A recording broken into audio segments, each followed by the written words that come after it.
Donc oui, on a commencé un nouveau chantier de fouilles depuis ce lundi, donc on en est au 4e jour. Alors cette campagne de fouilles a plusieurs objectifs.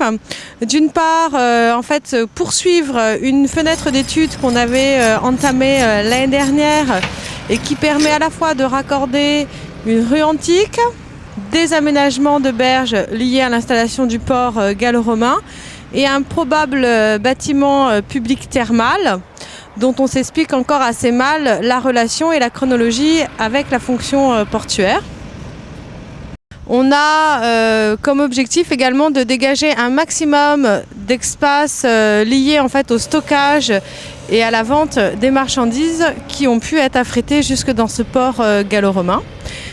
Dernière chose intéressante cette année, c'est que on s'est donné les moyens de fouiller 3 puits que nous avions aperçus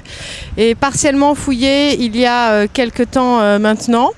Donc pour ça, on se fait aider en fait par une entreprise privée spécialisée qui s'appelle Archéopuits et qui a toute l'infrastructure nécessaire à la fouille de telles structures enfouies.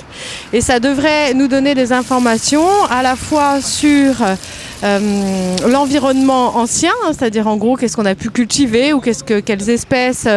céréalières par exemple ont pu arriver jusque dans le port de Rezé, puisqu'un certain nombre de graines vont être fossilisées dans ces sédiments profonds. Et puis aussi on espère nous donner des informations nouvelles sur le mobilier,